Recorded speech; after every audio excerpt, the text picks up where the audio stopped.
Good morning, ladies.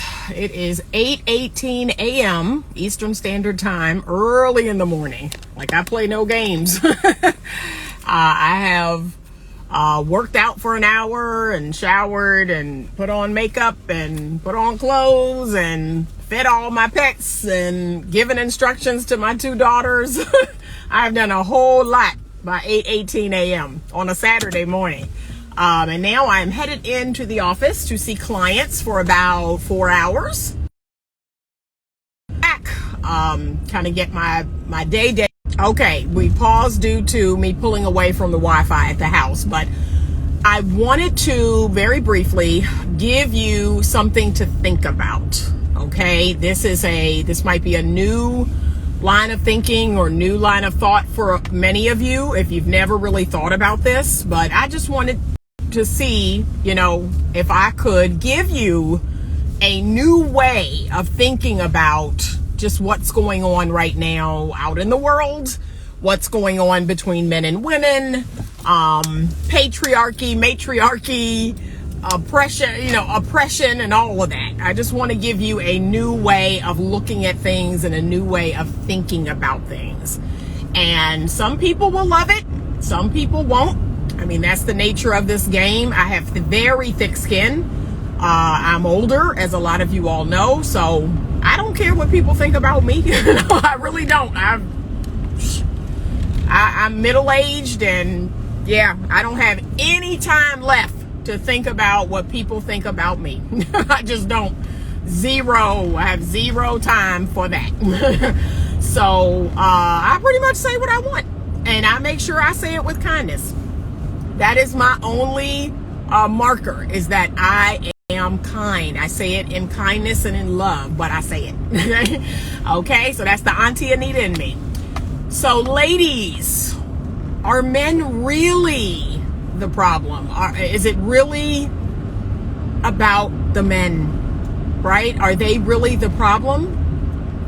That's my question to you, right? Because we are being sold this propaganda or this dogma about the men. And for my ladies who may be feminist, this is especially for you. She says, I don't think men are the problem. I believe men never seen a father figure in their upbringing. Could be. Very much so, for sure. But I gotta go here. I gotta hurt some people's spirit.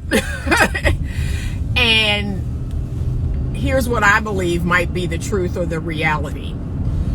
I believe that there were a set of women back in the 50s and the 60s, feminist women who believed, they got on this soapbox about the patriarchy. They got on this soapbox about men and how men, were oppressing women, and women didn't have rights and this and that. And we know our history. We know that a lot of that was true. Women couldn't vote and women couldn't own things. We know a lot of that, right? We know a lot of that to be true if you know your history. However, what I find so interesting is these women sold other women this idea that this was like an intended purpose, right? Like, men, oppressed women. They intended to make it so that women were seen as less than and lower, and they didn't want us to work outside of the home, and they didn't want us to own, and they didn't want us, they sold it as this very intentional, thing that happened. And I want to give you another possible thought about it, which is maybe men did not intentionally seek to oppress women. Maybe they just, because this is what I know about men. Like, I'm just going to keep it 100. What I know about men is they're mindless. Like, they're just not thinking about us, right? And maybe all of this oppression, maybe all of this, women can't own things, can't vote, can't, it wasn't intentional. Like, it wasn't with ill intent. It was just we ain't thinking about including them. We're just mindless. That's not even something that we're thinking about. like they're just not thinking about us. They're just not thinking about including us in these things. They're just not, men were thinking about men, right? They were thinking about them. They were like, how can we, get somewhere in the world? How can we create? How can we build? How can we form? Like that's men. That's how they are. That's what they do.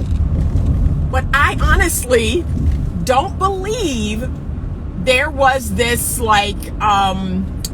all the men got together and said, you know what? We're going to oppress women. We're going to keep women down. We're going to keep women from owning things. We're going to keep women from voting. We're going to keep, that's not how I think it went. I really don't. I think men just weren't thinking about us, right? Other than how we benefited them. And to a large extent, that is still how men think, how do women benefit me? Right? They're pretty to look at. They smell good. They're soft and they're sweet. And they have, something that makes me feel really good. That's what men are doing.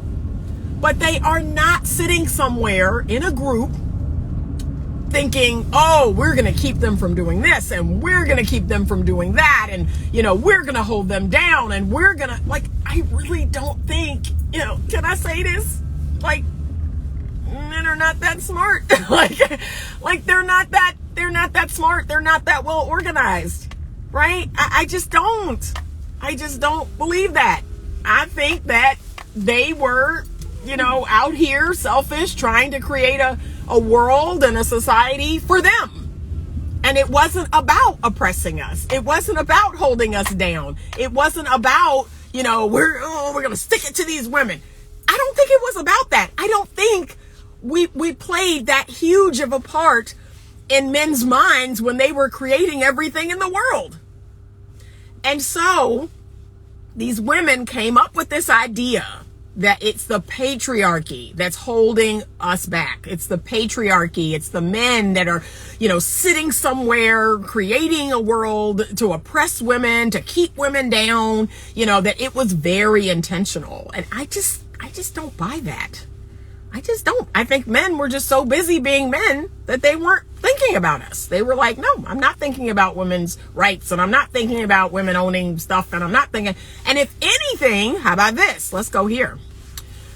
I think men felt like, and I think men still do feel like it was their duty. It's their duty to provide and to protect and to, die in wars. It's their duty to provide a home for a woman. It's their duty to go out and work and bring back their salary to give women everything they need. If anything, I believe men felt like, yeah, it's my duty to provide all these things for a woman. Why would a woman need to go out and own her own home or, have credit or, why would a woman need to work outside of the home? That's for me to do. That's what I'm here for. I'm here to provide for her. And so now let's go here. So there's a group of women sitting around going, this is wrong. This is bad. And we need women's rights and we need this and we need that. And men are doing this intentionally. And they pushed and they pushed and they pushed and they got women all their rights. They got women working outside of the home. They sold them this idea that we should have everything the men have. We should be able to do everything the men do. And in their fervor of doing this, they, when I think about it, it just blows my mind. They sold it to us lock, stock, and barrel. And a lot of women ate it whole. They didn't even chew it. They just swallowed it. They were like, yeah. And now, 2022, we have men questioning the worth of a woman. We have men asking women, what do they bring to their table? Things that men never thought to think about. Never in a million years. Men wanting a woman. I listened to a podcast the other day, a table full of men. Oh, a woman needs to make 6 figures. And yeah, if she has a business, if she has this or that, yeah, bring it to me. I don't mind being a stay-at-home husband. I don't mind sitting at home. What? Huh? Yeah, my woman needs to work. My woman needs to make this. What happened? What happened? And now, here's what I'm seeing coming through my door. I'm tired.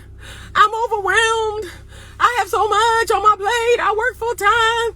I had these kids. I got to worry about them.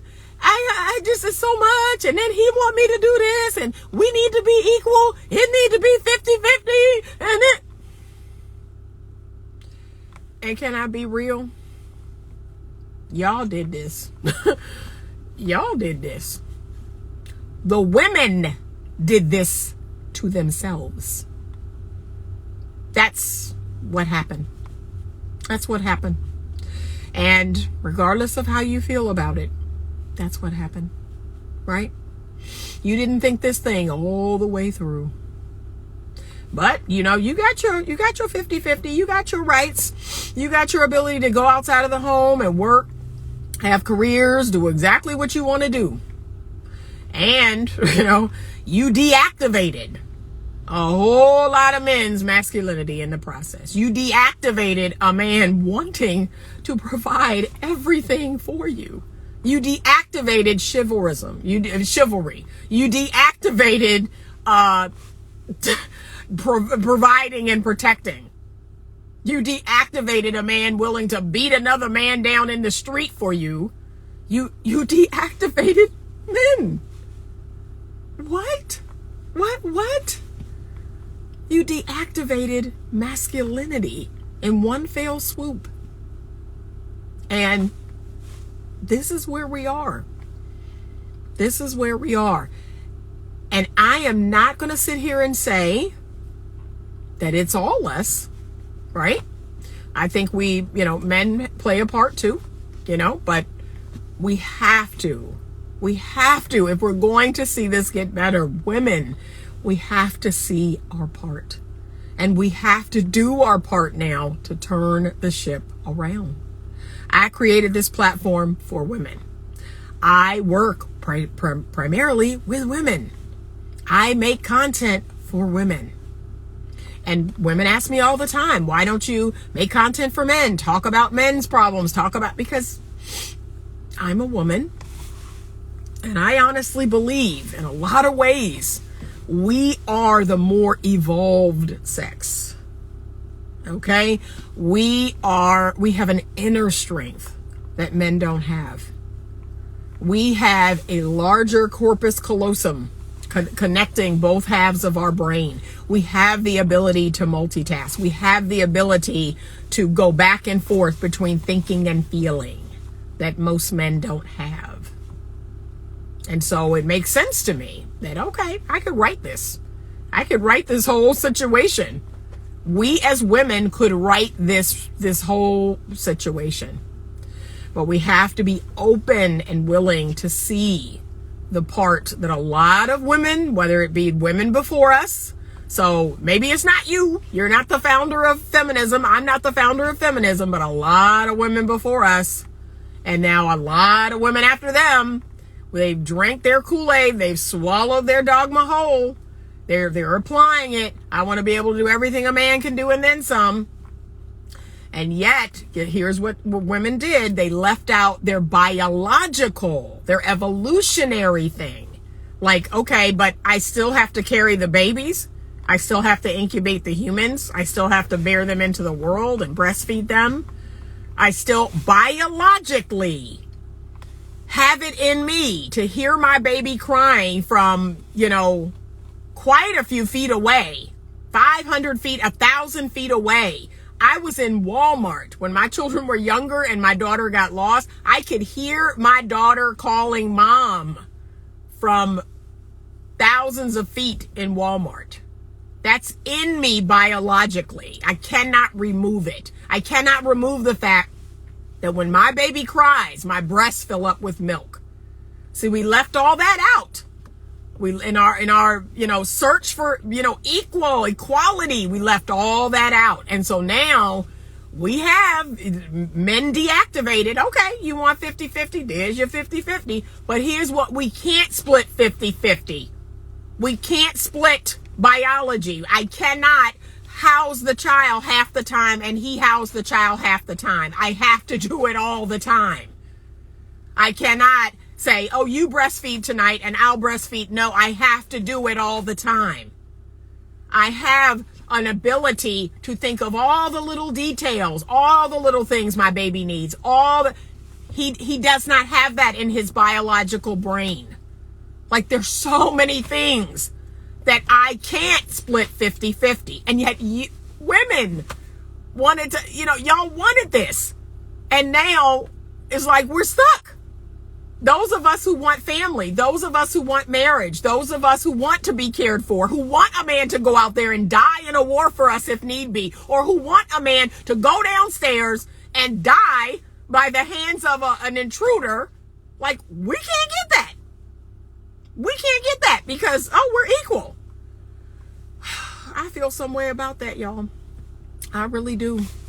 I feel some way about that, okay? Lord, I feel some way about that. I really do. I got a question.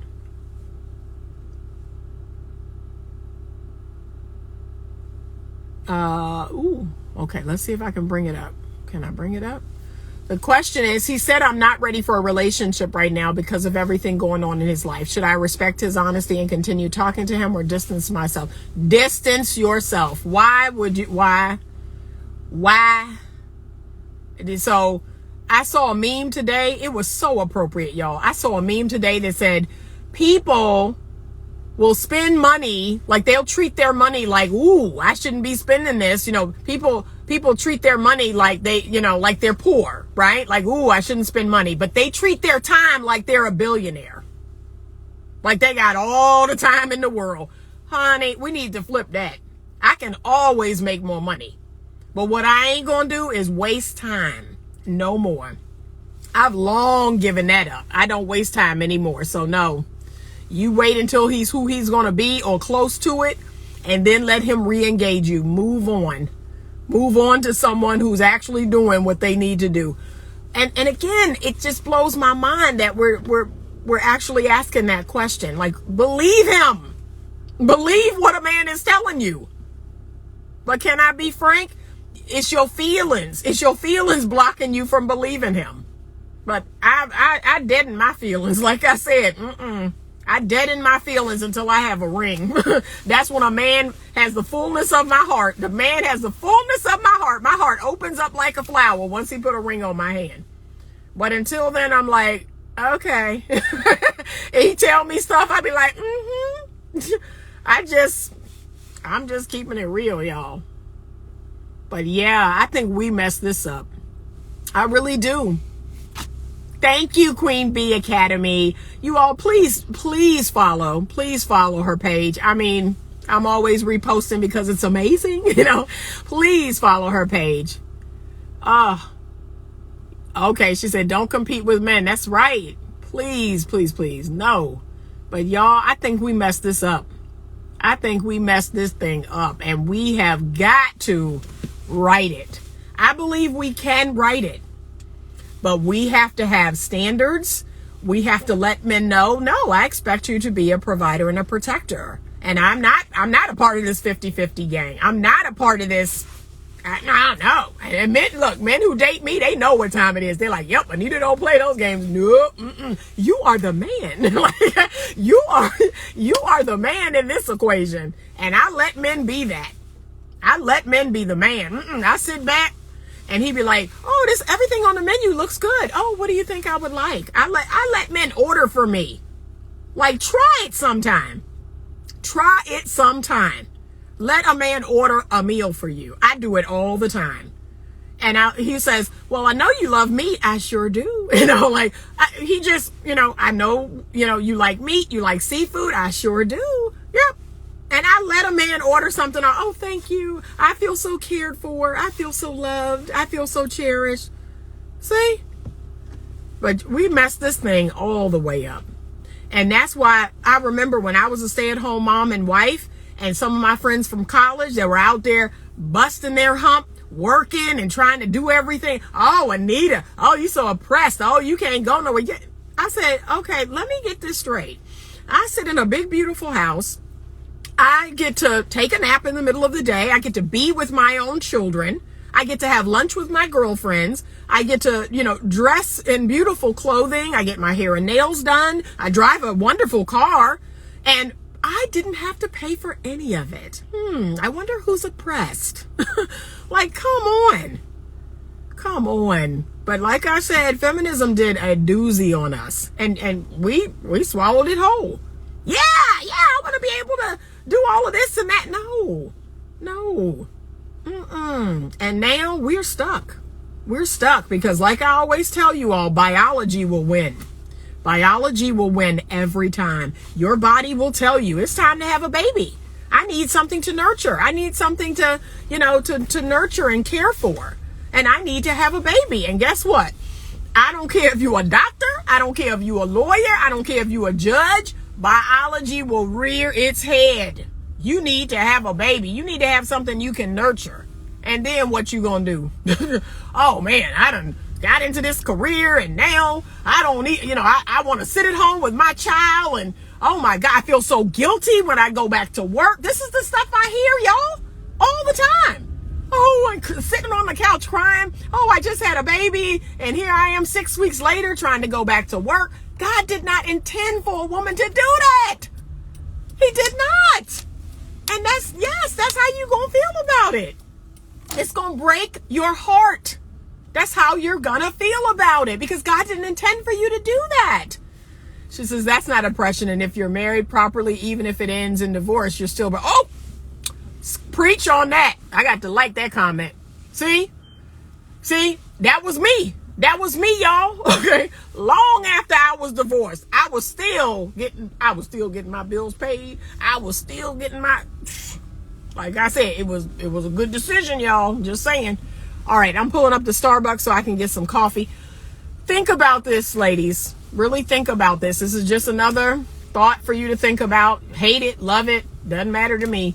But I just want you to think about it and think about what you can do, what you can personally do to right some of this, because it ain't going to get better. It's going to get worse.